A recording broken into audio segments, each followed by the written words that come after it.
አርዕስተ ዜና። የመደመር መንግስት ህብረ ብሔራዊ አንድነቷ የተጠበቀ ሀገርን ለትውልድ ለማሻገር የተደመረ ኃይል እየፈጠረ መሆኑ ተገለጸ።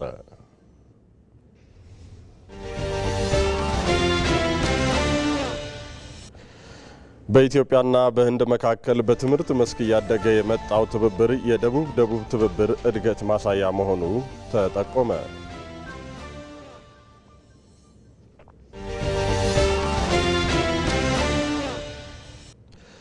የታጠቁ ኃይሎች ወደ ሰላም እንዲመለሱ የበኩላቸውን ሚና እንደሚወጡ በምዕራብ ጎጃም ዞን የጂጋ ከተማ ነዋሪዎች ተናገሩ።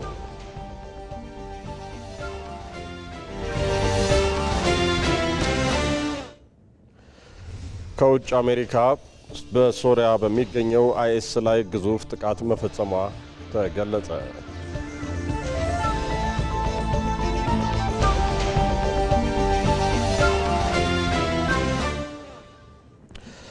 ሰላም የተከበራችሁ ተመልካቾቻችን፣ ታህሳስ 11 ለተቅዳሜ የቀን 7 ሰዓት ዜናዎችን እነሆ ብለናል። ከዜናዎቹ ጋር ብሩክ ተስፋዬ ነኝ። አብራችሁን ቆዩ። ተመልካቾቻችን፣ በኢትዮጵያ በተለያዩ ከተሞች ላይ ከሰሞኑ የነበሩ ህዝባዊ ውይይቶችን አስመልክቶ አንድምታቸው እንደምን ያለ ነው የሚለውን የተለያዩ ከፍተኛ የመንግስት የስራ ኃላፊዎች ከኢቲቪ ጋር ቆይታ አድርገዋል። ይህንን ሁነት በተመለከተ ምሽት ከ2 ሰዓት ዜና በኋላ እንድትከታተሉ ከወዲሁ በአክብሮት እንጋብዛለን። ወደ ቀዳሚው ዜና እናልፋለን። የማክሮ ኢኮኖሚ ማሻሻያው የኢትዮጵያን ኢኮኖሚ በዓለም አቀፍ ደረጃ ተወዳዳሪ ማድረግ ከቁልፍ ዓላማዎቹ አንዱ ነው። ማሻሻያው ለብዝሃ ዘርፍና ለብዝሃ ተዋናዮችም ምቹ መደላደልን እየፈጠረ ይገኛል። ለመሆኑ ባለፉት የማሻሻያ ዓመታት የኢትዮጵያ ኢኮኖሚ በብዙ ጫናዎች ውስጥ ሆኖ ያስመዘገበው ተከታታይ እድገት መገለጫዎቹ ምንድን ናቸው? ጌታቸው ባልቻ ተጨማሪ አለው። የዓለም ኢኮኖሚ እጅጉን የተሳሰረበት ጊዜ ላይ እንገኛለን። በአንድ የዓለም ጫፍ የሚገኝ ምርት በሌላው የዓለም ክፍል እጅጉን ተፈላጊ ይሆናል። ይህ ሁኔታ ደግሞ ለአንዱ ገበያና ገቢ፣ ለሌላው ደግሞ ፍላጎቱን የሚያሟላበት እድልን የሚፈጥርለት ነው። በዚህ እሴት ሰንሰለት ውስጥ ታዲያ ዘመናዊ ኢኮኖሚን መገንባት ተወዳዳሪ የመሆን ብቸኛው መንገድ ነው። ኢትዮጵያ ከ2016 ሐምሌ ወር አንስቶ ወደ ተሟላ ማክሮ ኢኮኖሚ ማሻሻያ የመግባቷ ምክንያትም ተለዋዋጭ በሆነው የዓለም ሁኔታ ውስጥ ተወዳዳሪ የሆነ ኢኮኖሚን ለመገንባት ነው። ከማሻሻያው ቁልፍ ተግባራትም የውጭ ምንዛሪ ተመን ከብሔራዊ ባንክ ቁጥጥር ወጥቶ በገበያው የሚወሰንበት አሰራር ተግባራዊ ተደርጓል። የኢትዮጵያን ተወዳዳሪነት ከዓለም የምንለካበት መለኪያ አለ። በዚህ መለኪያ ስታይ የኢትዮጵያ የውጭ ምንዛሪ ኦቨርቫሊውድ የምንለው አላግባብ ከፍ ብሎ ነው የነበረው ዋጋው። ይሄ ማሻሻያ የኢትዮጵያ የውጭ ምንዛሪ ተወዳዳሪን ያደረገው በዓለም አቀፍ ገበያ። ለዚህ ነው በሚገርም ሁኔታ እንግዲህ አሁን ለምሳሌ ወርቅ የምታነሳ በ1000% እጥፍ ነው አይደለም የጨመረው አምና። ይሄ ለምንድን ነው የሆነው? የት ነበረ ይሄ ሁሉ ኤክስፖርት ልብታይ ዋጋው ልክ ሳልነበረ ነው ማለት ነው። የኢትዮጵያ ማክሮ ኢኮኖሚ ማሻሻያ ከተናጠል የኢኮኖሚ እይታ ለብዝሃ ዘርፍ ትኩረት የሰጠ ከአንድ ይልቅ ለብዝሃ ተዋናይ መደላድልንም እየፈጠረ የሚገኝ ነው። ብዝሃ ዘርፍ መሆኑ የኢትዮጵያ ኢኮኖሚ አሁን በታየው መንገድ ስር ነቀል ለውጥ እንዲያመጣ የሚያስችል ተጨባጭ ውጤት እያስገኘ መሆኑን ያሳያል። ብዝሃ ተዋናይ ደግሞ ያልነው መንግስት አንድ ኢኮኖሚ አንቀሳቃሽ ኃይል ሆኖ ብቻውን ሳይሆን መንግስት ከግል ሴክተር ጋር ተሳስሮ፣ ብቻውን ሳይሆን መንግስት ከህዝብ ጋር ተሳስሮ፣ መንግስት ከአጋር ድርጅቶች ሲቪክ ሶሳይቲ ጋር ተሳስሮ የኢትዮጵያን ልማት በየፈርጁ ማፋጠን አለበት የሚል እምነት ተይዟል። የኢትዮጵያ ኢኮኖሚ ባለፉት የለውጥ ዓመታት ብዙ ፈተናዎችን ተጋፍቷል። ተግባራዊ የተደረጉ ማሻሻያዎች ግን ኢኮኖሚው ያጋጠሙትን አደጋዎች ተቋቁሞ እድገቱን ማስቀጠል አስችለዋል። በ10 ዓመቱ መሪ የልማት እቅድ የአፍሪካ የብልጽግና ተምሳሌት የመሆን ግብ ላስቀመጠችው ኢትዮጵያ እስካሁን በማሻሻያው የተገኙ ስኬቶች ከፊቷ ብሩህ ጊዜ እንዳሉ የሚያሳዩ ናቸው። በ2040 በጣም ብዙ ወጣቶች እዚህ ያላችሁ ብልጽግናን በሚመሩበት ዘመን ማለት ነው የዛሬ 24-25 ዓመት ካለምንም ጥርጥር ዓለም አቀፍ የብልጽግና ምሳሌ ትሆናለች። ኮሪያ እንዳልነው፣ ሲንጋፖር እንዳልነው፣ ዱባይ እንዳልነው ኢትዮጵያ ይባላል። በዓለም ላይ ትክክለኛ ቦታዋን ትይዛለች። ይሄ ራዕያችን መተረክ ብንፈልገው ተረክ ይሄንን ነው። የማይለምን የሚረዳ በቂ የሚያርስ የሚበላ የሚሸጥ በሰላም በውስጥም ከጎረቤቶች ጋር የሚኖር የነበረውን ታሪክ የመኩሪያ ምልክት የሚያደርግ መጣያ መባያ ሳይሆን ማደጊያ የሚያደርግ ይሄን ኢትዮጵያ መፍጠር ያስፈልጋል። ይቻላል። ሞከርንኛ። በትናንሽ ተቋማት ማከም ይቻላል። ስብራት አለ፣ ማከም ይቻላል። ዕዳ አለ፣ ወደ ምንዳ መቀየር ይቻላል። የኢትዮጵያ ኢኮኖሚ ባለፉት የሪፎርም ዓመታት በየዓመቱ በአማካይ ከ7 በመቶ በላይ እድገት አስመዝግቧል። በተያዘው ዓመትም ባለ 2 አሃዝ የሆነውን 10.3 በመቶ እድገት እንደሚያስመዘግብ ይጠበቃል። ከሀገራዊ ለውጡ ማግስት ተግባራዊ የተደረገው የተሟላ ማክሮ ኢኮኖሚ ማሻሻያ ኢትዮጵያን በዓለም አቀፍ ደረጃ ተወዳዳሪ በማድረግ አመቺ የሆነ ኢኮኖሚን ለመገንባት ትልቅ አቅም ነው። በተለይ ደግሞ የግሉን ዘርፍ ዋነኛ የኢኮኖሚ ተዋናይ ሆኖ እንዲወጣ አድርጓል ሲሉ በፖሊሲ ጥናት ኢንስቲትዩት ከፍተኛ ተመራማሪ ዶክተር ጀማል መሐመድ ገልጸዋል። በተለይ ሪሰንትሊ በቅርብ ጊዜ የተደረገው ሪፎርም በዋናነት የግል ዘርፉን የፕራይቬት ሴክተሩ የኢኮኖሚው ዋና ተዋናይ ሆኖ እንዲወጣ የሚያስችል ነው። አልፎ አልፎ የተወሰኑ ነገሮች ካልሆኑ በስተቀር አብዛኛው ሪፎርም ውስጥ የተካተቱ ነገሮች በሙሉ የግል ዘርፉን ፊት አውራሪ ሆኖ እንዲወጣ ለማስቻል የታቀዱ ናቸውና በእርግጥ እውነትም ነው የግል ዘርፉ ፊት አውራሪ ያልሆነበት ኢኮኖሚ ዘላቂ ለውጥ ማምጣት ዘላቂ ትራንስፎርሜሽን ማምጣት አያስችልም። ኢቭን በተለያየ ጎራ የቆሙ አገሮችም የምስራቁም የምዕራቡም እንደሚያሳየን የተለያየ ፊሎዞፊ እንኳን የኢኮኖሚ ፊሎዞፊ እየተከተሉ የግል ሴክተሩን ዋና ሚና አይቀይረውም። እነ ቻይናም እነ ራሽያም ብንወስድ ያደጉት መንግስት መጀመሪያ ላይ እንደ ጊዜያዊ አሯሯጭና እንደ ተቆጣጣሪ ቢሆንም እንኳን በዘላቂታ ያደጉት የፕራይቬት ሴክተሩ የግል ሴክተሩ ዋና ሮል ከወሰደ በኋላ ነው። በጠቅላላው የግል ዘርፉን ከፊት ለማምጣት ፊት አውራሪ ለማድረግ የታለመ ነው። የተሟላ ማክሮ ኢኮኖሚው ወደፊት ሊያስገኛቸው የሚችሉ ዋና ዋና ጉዳዮችንም ዶክተር ጀማል መሐመድ አብራርተዋል። በዋናነት አሁን አንዱ የታክስን አስተዳደርና አሰባሰብ ማዘመን በተለይ የግል ዘርፉ ታክስን በመክፈልና በሚያጋጥመው በሂደቱ ላይ የሚያጋጥመው የጊዜ መባከን የገንዘብ መባከን እንደዚሁ ከብልሹ አሰራሮች ጋር ያሉ ነገሮችን ይቆጥብለታል። ስለዚህ ጊዜውን ሀብቱን ይቆጥብለታል። ሌሎቹንም እንደዚህ መዘርዘር እንችላለን። በዋናነት ያው እንደሚታወቀው ሪፎርም ሁልጊዜም ቢሆን ተግዳሮቶች ይኖሩታል። አልጋ ባልጋ አይደለም ሪፎርም መሬት ላይ ማውረድ መሬት ማስነካትና እነዛን አስፈላጊ ኮንዲሽኖችን አስፈላጊ ቅድመ ሁኔታዎችን ከጠበቅን የምንፈልገውን የልማትና የእድገት ውጤት ማየት እንደምንችል በቅርብ ቀን መናገር እንችላለን። በኢትዮጵያና በህንድ መካከል በትምህርት መስክ እያደገ የመጣው ትብብር የደቡብ ለደቡብ ትብብር እድገት ማሳያ መሆኑ ተገለጸ። በህንድ 8 በሚሆኑ ዓለም አቀፍ የቴክኖሎጂ ኢንስቲትዩቶችና በኢትዮጵያ የትምህርት ሚኒስቴር መካከል የተደረሰውን ከትምህርት ጥናትና ምርምር ጋር የተያያዘ ትብብር ይፋ የማድረጊያ መርሃ ግብር ተከናውኗል። ዮሐንስ ፈንታሁን ዘገባውን አሰናድተዋል። ህንድና ኢትዮጵያ ለዘመናት የዘለቀ ዘርፈ ብዙ ግንኙነት ያላቸው ሀገራት ሲሆኑ በተለይ በትምህርት ዘርፍ ላለፉት 3 አስርት ዓመታት በትብብር ሲሰሩ ቆይተዋል።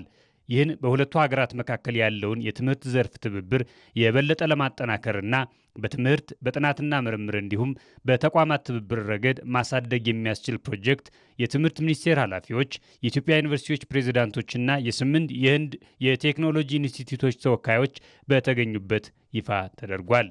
የትምህርት ሚኒስቴር ሚኒስትር ዴኤታው ኮራጡ ሽኔ በሁለቱ ሀገራት መካከል በትምህርት ዘርፍ ያለው ትብብር የሰው ኃይል እና የተቋማት አቅም ግንባታ ረገድ ሚናው የጎላ መሆኑን ገልጸዋል።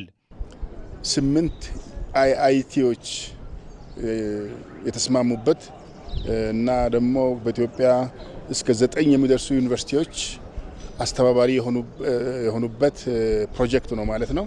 እንደምታውቁት በህንድ አገር የነዚህ ታዋቂ ተቋማቶች ናቸው። ኢንዲያን ኢንስቲትዩት ኦፍ ቴክኖሎጂ ይባላሉ።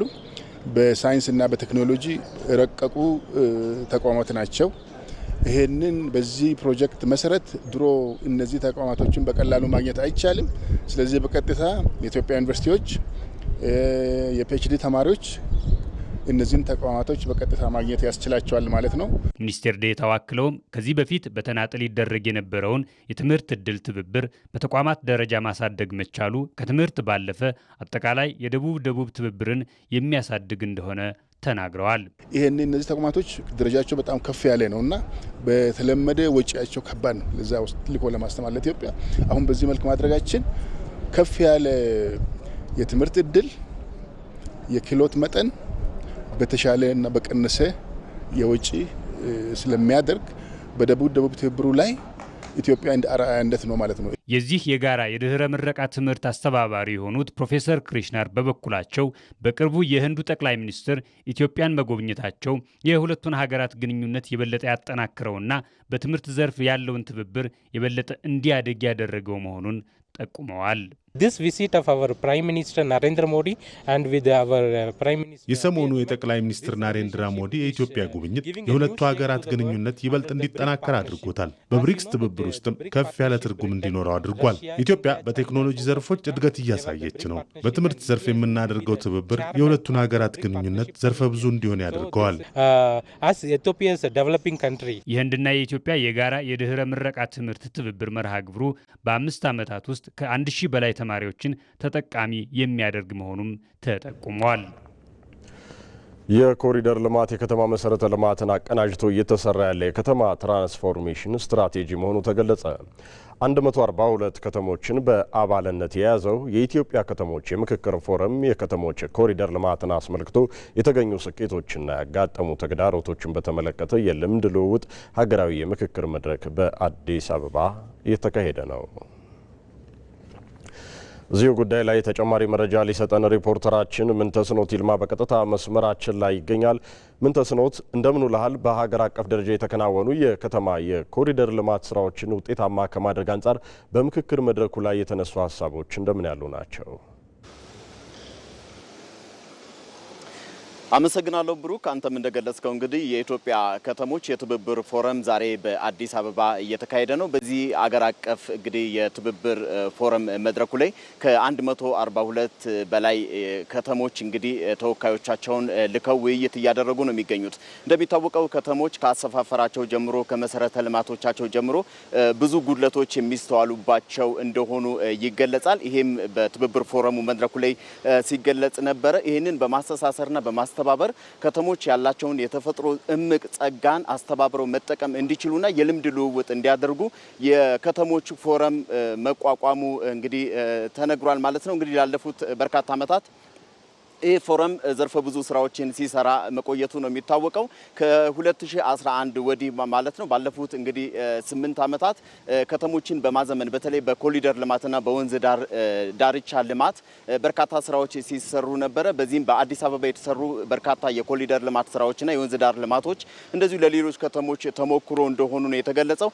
ይህንን ከተሞች ከዚህ በፊት ባሰፋፈራቸውም በመሰረተ ልማቶቻቸውም ለነዋሪዎቻቸው ምቹ ያልሆኑ የስራ ዕድልን መፍጠር የማይችሉ ለቱሪዝም መስህብ መሆን የማይችሉ ነበሩ። አሁን ግን በተሰራው የኮሪደር ልማትና የወንዝ ዳር ልማት ዳርቻ ምክንያት እነዚህ ከተሞች የቱሪስት መስህብ መሆን ችለዋል። የስራ ዕድልን መፍጠር ችለዋል። ለነዋሪዎቻቸው ምቹ መሆን ችለዋል። እንግዲህ 142 ከተሞችን ያሰባሰበው ይሄ የትብብር ፎረም በሀገር ውስጥም ከሀገር ውጭ ያሉትንም ልምዶች በመቀመር የልምድ ልውውጥ በማድረግና ከተሞች ራሳቸውን በማዘመን ለነዋሪዎቻቸው ምቹ መሆን እንዲችሉ የሚያስችል ነው። አሁን ከሰዓት በፊት በነበረው የውይይት ፎረም 3 ከተሞች ማለትም አዲስ አበባ፣ ቢሾፍቱና ባህር ዳር ከተሞች ያላቸውን ልምድ ለሌሎች አካፍለዋል። በቀሪም እንግዲህ በሚኖረው የውይይት መድረክ ሌሎች ከተሞችም እንደዚሁ ያጋጠማቸውን ተግዳሮትና ያሳኩትን ስኬት ለውጦቻቸውንም በተመለከተ በተለይ በኮሪደር ልማትና ባሳዩአቸው የከተማ ሪፎርሞች ዙሪያ የሰሩትን ስራ ውስንነትንም በተመለከተ ያጋጠማቸውን ተግዳሮት በተመለከተ እንደዚሁ ያቀርባሉ ተብሎ ይጠበቃል። እንግዲህ የሰው ኃይልን በማስተባበር ረገድ፣ ገንዘብን ሀብትን በማሰባሰብ ረገድና ሌሎች ነገሮችንም አቀዳጅቶ ከተሞችን ዘመናዊ በማድረግ ረገድ እየተሰሩ ያሉ ስራዎች በዚህ በሪፎርሙ በአባል ሀገራቱ በ42 ከተሞች ማለት ነው እነዚህ የተሰሩ ስራዎች ለውጥ እያመጡ መሆኑ ተመላክቷል። እንግዲህ በቀጣይም ከሰዓትም ሪፎርሙ ይቀጥላል። ነገ ደግሞ በአዲስ አበባ እየተሰሩ ያሉ የኮሪደር ልማት ስራዎችንም እንደዚሁ ከ42 ከተሞች የተውጣጡ አመራሮች ይጎበኛሉ ተብሎ ነው የሚጠበቀው። በአጠቃላይ ከ142 ከተሞች የተውጣጡ አመራሮች በዚህ በከተማ ሪፎርም ወይንም በከተማ ልማት ዙሪያ እየተሰሩ ያሉ ስራዎቻቸውን እያቀረቡ የልምድ ልውውጥ እያደረጉ የመማሪያ መድረክን እየፈጠሩ ይገኛሉ ማለት ነው። ብሩክ፣ ለጊዜው ያለኝ መረጃ ይህን ይመስላል። ምንተስኖት ለመረጃዎች አመሰግናለሁኝ። ባለህበት መልካም ጊዜ ይሆነልህ። የመደመር መንግስት ህብረ ብሔራዊ አንድነቷ የተጠበቀ ሀገርን ለትውልድ ለማሻገር የተደመረ ኃይል እየፈጠረ ነው ሲል ጋዜጠኛ መሐመድ ሐሰን ተናገረ። በኢትዮጵያ ዋጋ ያስከፈሉ የነበሩ የፖለቲካ ልዩነቶችን በአንድነት ትርክቶች ለመተካት እየተሰራም ይገኛል። መቅደላዊት ደረጀ ተጨማሪ አላት። የልዩነት ፖለቲካ የልዩነት ትርክት ኢትዮጵያን ማጣትን በመውረስ ማግኘትን አሳጥቷት ቆይቷል። ኢትዮጵያ በታሪኳ ሁሉ በየዘመናቱ የነበሩ የፖለቲካ ማስኬጃ መንገዶች የልዩነት ፖለቲካን ያገነኑ ነበሩ። እኚህ ልዩነቶች ደግሞ ሀሳብን ማሳጣት፣ ሀብትን በማሳጣት መጨረሻቸው ሀገርን የማሳጣት አካሄዶች እንደነበሩ ይገለጻል። ኢትዮጵያ በአንድ አይነትነትና በፍጹም ልዩነት አቀንቃኞች የፖለቲካ ትርክት ውስጥ ስትቃኝ መቆየቷ እንደ ሀገር ዋጋ አስከፍሏታል ሲል ጋዜጠኛ መሐመድ ሐሰን ይገልጻል። በኢትዮጵያ ታሪክ ሁሉ ልናየው የምንችለው ነው። እንደ ምሳሌ ያለፉትን 27 ዓመታት ወይ ደግሞ ያለፈውን ስርዓት እንኳን እንደ ማሳያ አድርገን እናንሳው እስኪ። ፖለቲካው ምን ነበር? ያኔ ስንቃኝበት የነበረውን ፖለቲካ ካየሽ ፖለቲካው ራሱ የልዩነት ፖለቲካ ነበር። ልዩነትን በጣም የሚያቀነቅን ፖለቲካ ነበር። ህዝቡ ኢትዮጵያዊ መሆኑ ወይ ደግሞ ኢትዮጵያ የምትባለውን ሀገር እስኪረሳ ድረስ፣ ሀገሩን እስኪዘነጋ ድረስ፣ አንድነት ምን እንደሆነ ራሱ ግራ እስኪያጋባ ድረስ ወይ ደግሞ አንድነት የሚለውን ቃል ማንሳት ራሱ ነውር እስኪመስል፣ ተበድለሃል፣ ተገፍተሃል፣ ተጨቁነሃል፣ ሌላኛውን ደግሞ በተቃራኒው ኢትዮጵያዊነት ተጭኖብሃል የሚል ማንነት ጠፍቷል ይባል የነበረበት ጊዜ ማለት ነው። እና በሚሊዮን የሚቆጠር ተፈናቅሎብናል። ህይወት የበርካታ ቤተሰቦች ህይወት ዜጎች ህይወት ተመሳቅሏል። ቀየውን ለቆ ለምሳሌ እንዲሄድ በገዛ ሀገሩ ትውልድ ዜጋ ሀገር ቤተሰብ ስደተኛ እንዲሆን የሆነበትን ሁኔታ ሁሉ የፈጠረው ይሄ ልዩነት ዋነኛ የመታያ መስፈርት ሆኖ በዛው ልክ ደግሞ ዋጋ እንዳልሽው ሀገሪቱና ዜጋው እንዳለ ለሚከፍለው ዋጋ ሁሉ እያጫት የመጣ ታዲያ ሀገርንና ህዝብን ዋጋ የሚያስከፍለውን ችግር ለመፍታት ብዝሃነትን ለሀገረ መንግስት ግንባታ መጠቀም እንደሚያስፈልግ ይነገራል። የመደመር መንግስትም የለውጡን አካሄድ አሃዱ ብሎ የጀመረው ብዝሃነትን በመቀበል እንደሆነም ተናግሯል። ሪፎርሙ እንደምታስታውሺው አንድ ብሎ የጀመረው ብዝሃነትን እንግዲህ በመቀበል ነበር። ይሄ በየዘርፉ ልታዩት ትችያለሽ።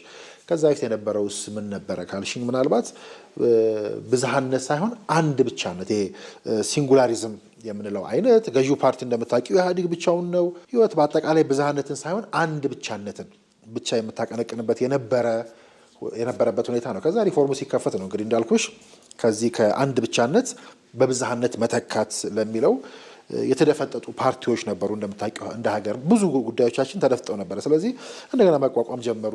የተሰደዱ ወደ ሀገራቸው እንዲመለሱ የተደረገው ከዚህ በኋላ ነው። ይሄ ብዝሃነትን ብናስተናግድ በሚል ፓርላማው ምርጫው የ100% የአንድ ፓርቲ ብቻ ነበር ይሻለው። አሁን ካቢኔው ጭምር ድረስ ዘልቆ የገባና የምታዩ ተቃዋሚዎች በጣም ጥግ የወጡ ሌላ ጽንፍ ይዘው ነበሩ ታጋዮች ሁሉ እንዲካተቱ ሆነው ካቢኔ ውስጥ ሆነው ድምጽ የሰጡ በየቢሮ በጣም በቁጥር በሚያዳግድ ደረጃ የሚመሩበት ሁኔታ ታያለሽ፣ ተካተው የምናይበት ማለት። ስለዚህ ብዝሃነትን ከመስበክ ነው የጀመረው ብለን መነሳት እንችላለን። ከማስተናገድ ነው ከመተግበር ነው ብለን መነሳት እንችላለን። የመደመር መንግስት እሳቤ በመሬት ያለውን ሀቅ በመድረስ ከዜጎች ጋር በማስማማት ህብረ ብሔራዊ አንድነቷ የተጠበቀ ሀገርን ለትውልድ ለማሻገር የተደመረ ኃይልን እየፈጠረ ነው ሲልም ይገልጻል። መደመር እንግዲህ የመደመር መንግስት ነው እያልን ያለ ነው አይደል? አገራዊ መደመር ነው እያልን ያለ ነው። የመደመር መንግስት እንግዲህ ያለን አቅም ውስን ነው፣ እንደመር። ያለን ጊዜ ትንሽ ነው፣ እንፍጠን። ያሳካ ነው በጣም ጥቂቱን ነው፣ ስለዚህ እናብዛው። ያለን ህዝብ በጣም ብዙ ነው፣ እናዳርሰው። ጉዞው ረጅም ነውና እናዝልቀው የሚል ነው። የመደመር መንግስት እንግዲህ በታላቁ ህዳሴ ግድብ ዙሪያ ምንድን ነው ያደረገው? ህዝብን ደምሯል። የመደመር መንግስት ከአፍሪካ ትልቁን ኢኮኖሚ በመገንባት ረገድ ህዝብን ደምሯል። የአፍሪካ ትልቁን ኤርፖርት፣ የመጀመሪያውን ማዳበሪያ ፋብሪካ፣ የመጀመሪያውን የተፈጥሮ ጋዝ፣ የመጀመሪያውን የኒኩለር ኃይል ግንባታ፣ የነዳጅ ማጣሪያ፣ በጥቅሉ ይሄ 30 ቢሊዮን ዶላር ፕሮጀክት ብለን የምንጠቅሰው ግዙፉን ፕሮጀክት በመስራት በዚህ ውስጥ ብዙ ነገር ይደምራል። አቅምን ደምሯል፣ ሀብትን ደምሯል። ሁሉንም ደምሮ የያዘ የመደመር ኃይል በሌላኛውም ዘርፍ እያንሰራራ ወይ ደግሞ እየቆመ እየገዘፈ አይናችን ውስጥ እያሸነፈ የመጣበት ሁኔታ ማየት እንችላለን ብዬ አስባለሁ። ኢትዮጵያን ወደ ቀይ ባህር ለመመለስ እንግዲህ በመነሳቱ ወይ ደግሞ እመልሳታለሁ ብሎ ቆርጦ በመነሳቱ መንግስት የመደመር መንግስት እንግዲህ ወደ ሌላ ሀሳብ አድጓል። ህዝብን ደምሯል። የመደመር መንግስት እሳቤን በመግዛት ሀገርን በማሻገር ሂደት ውስጥ የድርሻን ማዋጣት ከታሪክ ተወቃሽነት ያድናል ሲልም ጋዜጠኛ መሐመድ ሐሰን ተናግሯል።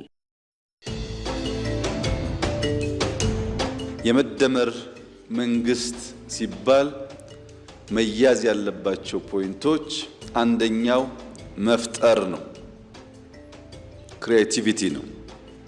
ሁለተኛው መፍጠን ነው። ሶስተኛው ማብዛት ነው። አራተኛው ማጥራት ነው።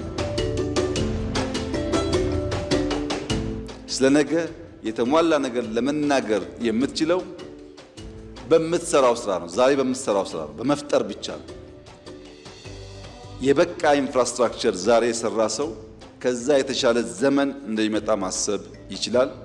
ዛሬ የተኛ ሰው ነገ የከፋ ጊዜ ለልጆቹ እንደሚያወርስ ካለ ብዙ አስረጅ ሊገነዘብ ይችላል። ዛሬን ማወቅ ነገን ለመስራት ብቻ ሳይሆን ነገን በቅጡ ለመተንበይ የሚያግዝ ጉዳይ ነው ማለት ነው።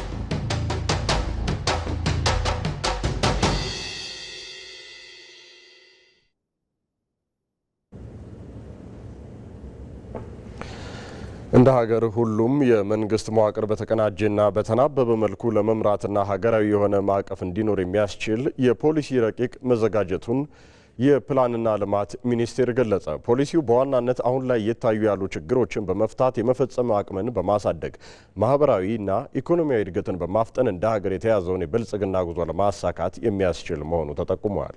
ሰናይት ብርሃኔ በሀገር አቀፍ ደረጃ የ10 ዓመት የልማት እቅድ ተዘጋጅቶ በሁሉም ተቋማት ላይ ተካቶ በርካታ ስራዎች እየተከናወነ ይገኛል። በዋናነት በኢትዮጵያ ያለውን እድገት የሚያስቀጥሉና የማህበረሰቡን ተጠቃሚነት ሊያሳድጉ የሚችሉ ብዝሃ ዘርፎችም ተለይተው ስራዎች እየተሰሩ ነው። ክልሎችም የየአካባቢያቸውን ጸጋና ሀብት በመለየት ውጤታማ በሚያደርጓቸው ዘርፎች ላይ ትኩረት አድርገው እየሰሩ ይገኛሉ። በግብርናው፣ በማዕድን፣ በኢንዱስትሪ፣ በአይሲቲ እና እንዲሁም በቱሪዝም በዋናነት በተለይ ከኛ ክልል ኮንሴክስ አኳያ የኛ ትልቁ አድቫንቴጃችንም የቱሪስት ከተማ ናት። ለምሳሌ እኛ ሀረሪ ከ1000 ዓመት በላይ ታሪክ ያላት ነው። ይህ በአገር አቀፍ ደረጃ ይታወቃል። ያው እንግዲህ እስካሁን ድረስ በከተማ ልማት ዘርፎች ለምሳሌ በጣም በርካታ ስራዎችን ሰርተናል። በኮሪደር ልማት በገጠርም በከተማም በእነዚህ ዋና ዋና ዘርፎች አካባቢ ስንሰራ ነበር ማለት ነው። በኩታ ገጠም እርሻ አርሶ አደሩ እንዲያርስ ከመደረጉ ጋር ተያይዞ በርካታ አካባቢዎች ላይ ስራው እየሰፋ እየመጣ ነው። በአጠቃላይ ግብርናን ትራንስፎርም ለማድረግና የገጠር ትራንስፎርሜሽን መንግስት የገጠር ትራንስፎርሜሽንን እውን ለማድረግ የያዛቸውን እቅዶች ለማሳካት የሚሰሩ ስራዎች ውጤታማ ናቸው ብሎ መውሰድ ይቻላል። ባለፉት ዓመታት በተከናወኑ የልማት እቅድ ዝግጅትና ግምገማ ስርዓት ከማጠናከር አኳያ በርካታ ስራዎች ተሰርተው ውጤት ተመዝግቦባቸዋል። ውጤትን መሰረት ያደረገ የአስተዳደር ስርዓት፣ የአንድ እቅድ አንድ ሪፖርትና የልማት እቅድን ከኢንቨስትመንት ጋር ማስተሳሰር ውጤት ከተገኘባቸው መካከል ተጠቃሾች ናቸው። የተገኙ ውጤቶች እንደተጠበቁ ሆነው በሁሉም የመንግስት መዋቅር በተቀናጀና በተናበበ መልኩ ለመምራትና ሀገራዊ የሆነ ማዕቀፍ እንዲኖር ለማስቻል ደግሞ የፕላን ዝግጅት ክትትልና ግምገማ ፖሊሲ ረቂቅ ተዘጋጅቷል። ውጤትን ለማምጣት ከእቅድ ነው የሚጀምረውና እቅድ እንዴት አድርገን ማቀድ እንዳለብን የሚለውን የእቅድ ስርዓትን የሚያጠናክር ነው። እንግዲህ እቅድ ስናቅድ ባለን የሪሶርስ ፖቴንሻል ላይ መሰረት ማድረግ አለበት። ስለዚህ በስፓሻል ፕላኒንግ ፍሬምወርክ ላይ መመስረት አለበት። በሁለተኛነት ደግሞ ያው የምናቅደው ለዜጎች እስከሆነ ድረስ አጠቃላይ የስነ ህዝብን የእድሜ አወቃቀር መሰረት ባደረገ መልኩ እቅዶች መታቀድ ይኖርባቸዋል። አፈጻጸሙ እንደዛ መሆን አለበት ማለት ነው። ትልቁና መሰረታዊ ጉዳይ በተለይ ኢንቨስት የምናደርግባቸው ሁኔታዎች ከእቅዱ ጋር አላይን ማድረግ አለባቸው ማለት ነው። ስለዚህ የመንግስት እቅድንና እንደዚሁም ደግሞ ኢንቨስትመንትን አላይን ከማድረግ አንጻር የራሱ ሮል ይኖረዋል ማለት ነው። ፖሊሲው እንደ ሀገር የተያዘውን የአንድ እቅድ አንድ ሪፖርት በማጠናከር ውጤትን መሰረት ያደረገ ስራ ላይ ትኩረት እንዲኖር እንደሚያስችልም ተጠቁሟል። አንድ ወጥ የሆነ የተናበበ ሲስተም የክልሎችን ማንዴት በጠበቀ መንገድ ሆኖ ነገር ግን ከአገር አቀፍ የልማት ፖሊሲ የተቀዱ ስራዎችን መስራት እንድንችል የተናበበ ማድረግ የእቅድ የክትትልና የግምገማ ስርዓቱን ዲጂታላይዝ ሆኖ አንድ ወጥ የተቀናጀ ማለት ነው እና የተናበበ እንዲሆን ነው። ስታንዳርዳይዝ እና ሃርሞናይዝድ እንዲሆን ተደርጎ ነው የመጣው።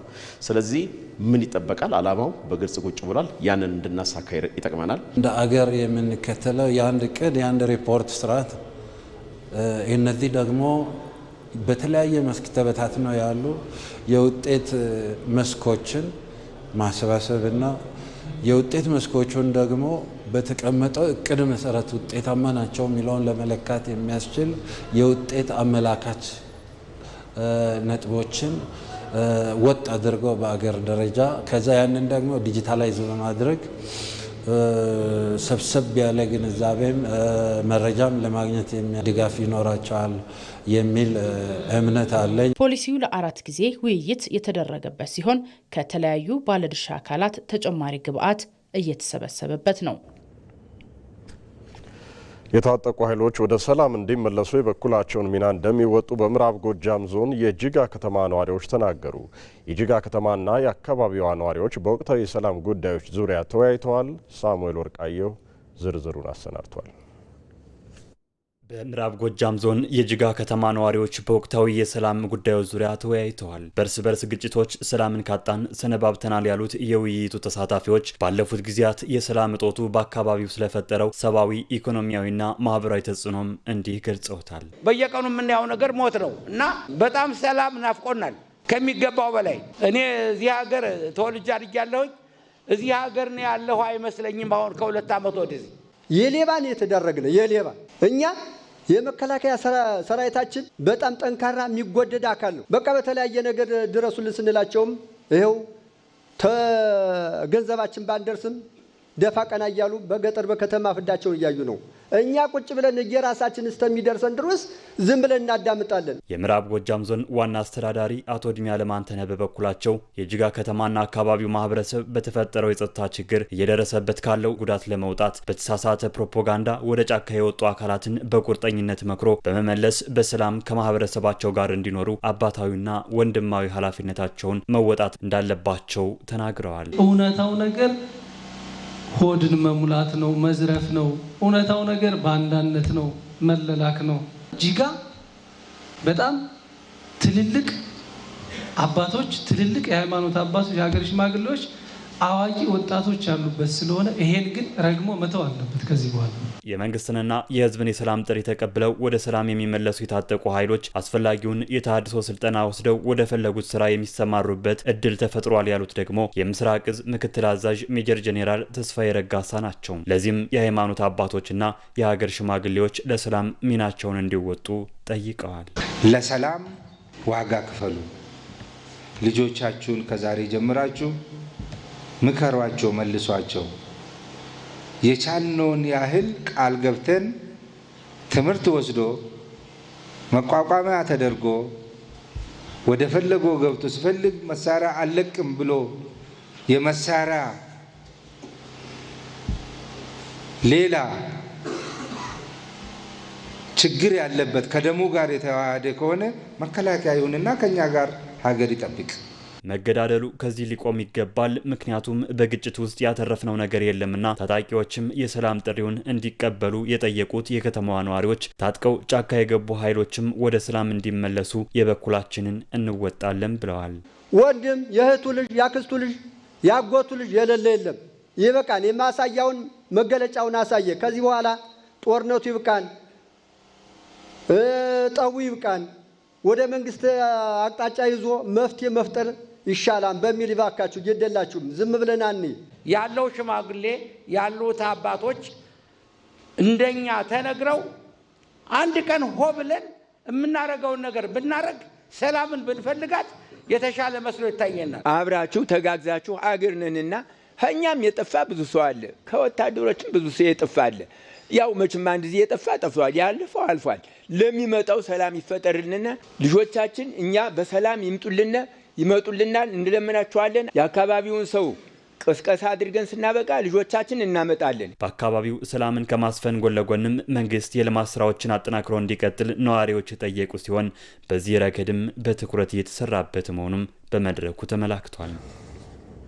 የባለብዙ ተዋናያን የግብርና ኤክስቴንሽን አገልግሎትና አስተዳደር ረቂቅ አዋጅ በክልሉ የሚገኙ ጸጋዎችን በአግባቡ ለመጠቀምና ምርትና ምርታማነትን ለማሳደግ ጉልህ ሚና እንዳለው የአማራ ክልል ምክር ቤት አፈጉባኤ ፋንቱ ተስፋዬ ተናገሩ። በአማራ ክልል የባለብዙ ተዋናይ የግብርና ኤክስቴንሽን አገልግሎትና አስተዳደር ረቂቅ አዋጅ ላይ የሚመክር የውይይት መድረክ በባህር ዳር ከተማ ተካሂዷል።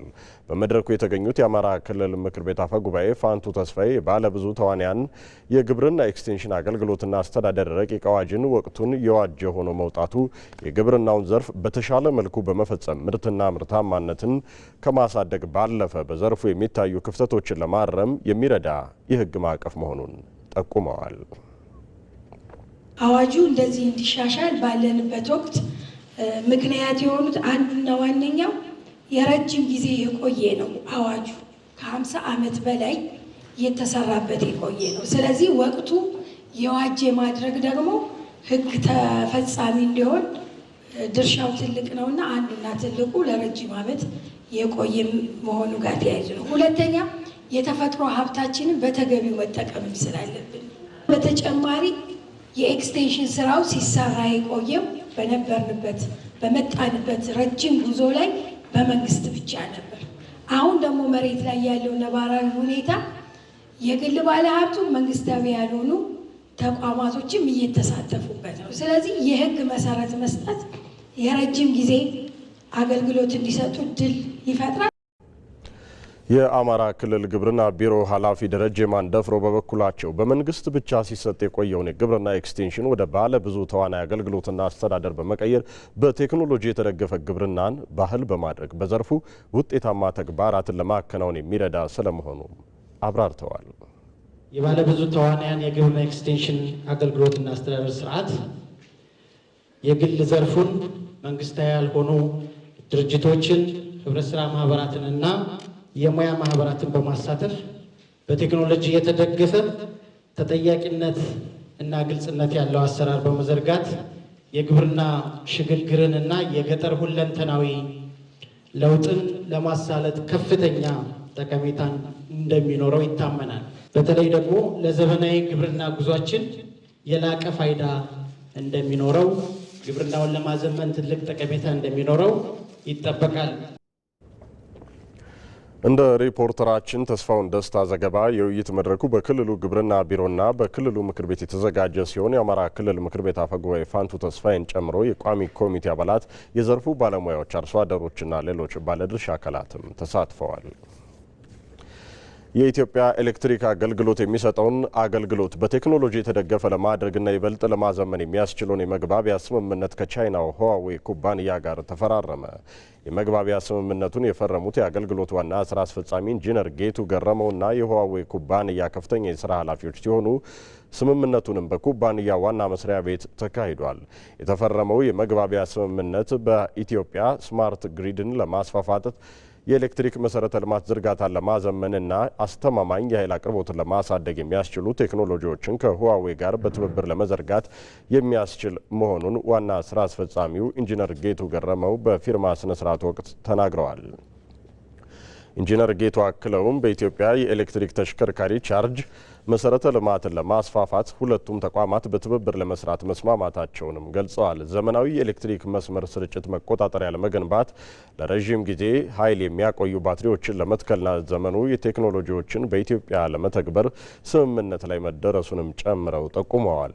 የሁዋዌ ኩባንያ ተወካዮች በበኩላቸው በፈጠራ ላይ የተመሰረቱና ዘመናዊ ቴክኖሎጂን የተላበሱ ዘላቂ የኢነርጂ መፍትሄ ቴክኖሎጂዎችን በኢትዮጵያ ለመተግበር ቁርጠኛ መሆናቸውን አንስተዋል። ቴክኖሎጂን አውቆ የሚተገብር ሰራተኛን ለመፍጠር ክህሎት ላይ ያተኮሩ ስልጠናዎችን እንደሚያመቻቹም አብራርተዋል። ይህ የመግባቢያ ስምምነት አገልግሎቱ ለደንበኞቹ የሚሰጠውን አገልግሎት ለማዘመንና የደንበኞችን ቅሬታ ለመቅረፍ ጊዜውን የዋጀ ቴክኖሎጂ ለመተግበር የጀመረው ሪፎርም አካል ነው። ዘገባውን ያገኘነው ከኢትዮጵያ ኤሌክትሪክ አገልግሎት ነው። ኢትዮ ቴሌኮም ከኢንዱስትሪ ፓርኮች ልማት ኮርፖሬሽን ጋር በመተባበር በዘመን ገበያ የተቀላጠፈ አገልግሎት መስጠት የሚያስችል ስምምነት አደረገ። ሁለቱ ተቋማት በኢንዱስትሪ ፓርኮች የሚገኙ አምራቾችን ወደ ዘመን ገበያ በማስገባት ለዓለም አቀፍ ገበያ የሚቀርቡ ምርቶችን ለሀገር ውስጥ ሸማቾች እንዲያቀርቡ የሚያስችላቸውን የመግባቢያ ስምምነትን የተፈራረሙት። ስምምነቱን የኢትዮ ቴሌኮም ዋና ስራ አስፈጻሚ ፍሬ ህይወት ታምሩና የኢንዱስትሪ ፓርኮች ልማት ኮርፖሬሽን ዋና ስራ አስፈጻሚ ዶክተር ፍስሐ ይታገሱ ፈርመዋል። የኢትዮ ቴሌኮም ዋና ስራ አስፈጻሚ ፍሬ ህይወት ታምሩ በዲጂታል የግብይት ስርዓት የሚስተዋሉ የአሰራር ክፍተቶችን በመፍታት በመላ ኢትዮጵያ ተደራሽ የሚሆን ንግድን ለማከናወን ዘመን ገበያ አጋዥ መሆኑን ተናግረዋል። ዘመን ገበያ ፕላትፎርም በቀላሉ ምርትና አገልግሎቶቻችሁን አክሮስ ዘ ካንትሪ ላሉ በሚሊየንስ ተደራሽ አድርጎ አካታች የሆነ የኢኮኖሚ እንቅስቃሴ ለማድረግ ዘመኑ ያፈራውን ቴክኖሎጂ በተለይም ሞባይልን መጠቀም በእጅጉ ያስፈልገናል ማለት ነው። በተለያዩ ከተሞቻችን ላይ እያመረትናቸው ያሉ ምርቶች ወደ ሸማቹ ወደ ፈላጊው በቀላሉ መቅረብ የሚችልበት እድል እንዲፈጠር የኢንዱስትሪ ፓርኮችን ላይ ያሉ ወይም አምራቾችንም ታሳቢ አድርገን ነው። እንደ ሪፖርተራችን ኤዶሚያስ ንጉሴ ዘገባ ዲጂታል የግብይት አገልግሎቱ አምራቾች ሰፊ ሀገር ውስጥ የገበያ እድል ከመፍጠር በተጨማሪ በግብይት ሂደት የሚያወጡትን ወጪ በመቀነስ ጥራት ያለው ምርት በቅናሽ ዋጋ ለማቅረብ እንደሚያግዝ የኢንዱስትሪ ፓርኮች ልማት ኮርፖሬሽን ዋና ስራ አስፈጻሚ ዶክተር ፍስሐ ይታገሱ አብራርተዋል። አምራቾች ማኑፋክቸረርስ በሚሊየን ፒስ እያመረቱ ለዓለም ገበያ የሚያቀርቡ የነበሩ ማኑፋክቸረርስ አሁን ምርቶቻቸውን ለኢትዮጵያውያን በዘመናዊ ቴክኖሎጂ የሚያቀርቡበት እድል ይፈጠራል ማለት ነው። በዚህም ምክንያት በግብይት ሰንሰለት ውስጥ ያሉ እሴት ሳይጨምሩ በጣም ብዙ ዋጋ የሚጨምሩ የነበሩትን እያሳጠር ኳሊቲን በጣም በሌስ በሆነ ፕራይስ የሚቀርብበት የኢትዮጵያ ንግድ የሚያዘምን ሂደት ነው ዛሬ የሚጀመረው ማለት ነው። ወደ ውጭ ዜና እናልፋለን። አሜሪካ ሶሪያ በሚገኘው አይኤስ ላይ ግዙፍ ጥቃት መፈጸሟ ተገለጸ። በጥቃቱ 5 የአይኤስ አባላት መገደላቸው ተሰምቷል። በማዕከላዊ ሶሪያ ውስጥ ባሉ በርካታ ቦታዎች ከፍተኛ በሆነ የአየር ጥቃት እንደተፈጸመም የአሜሪካ ማዕከላዊ እዝ አስታውቋል። ከ70 በላይ ኢላማዎችን በጥቃቱ መመታታቸውም ተገልጿል። እንደ ቢቢሲ ዘገባ ከዮርዳኖስ የመጡ አውሮፕላኖችም በጥቃቱ ተሳትፈዋል። ጥቃቱ የታወቁ የአይኤስ መሰረተ ልማቶችንና የጦር መሳሪያ የተከማቸባቸው ቦታዎችንም አነጣጥሯል ነው የተባለው። ፕሬዚደንት ዶናልድ ትራምፕ በተያዘው ታህሳስ ወር በአይኤስ በተፈጸመ ጥቃት 3 አሜሪካውያን መሞታቸውን በኤክስ የትስስር ገጻቸው ላይ ጠቅሰው ጥቃት ለመፈጸም ምክንያት እንደሆናቸው ገልጸዋል። የተወደዳችሁ ተመልካቾቻችን የታህሳስ 11 ዕለተ ቅዳሜ የቀን 7 ሰዓት ዜናዎቻችን እነዚህ ነበሩ። ዜናዎቹን በመምራት ብሩክ ተስፋዬ ከእናንተ ጋር ቆይታ አድርጋለሁ። በያላችሁበት ውብ ቀን ይሁንላችሁ።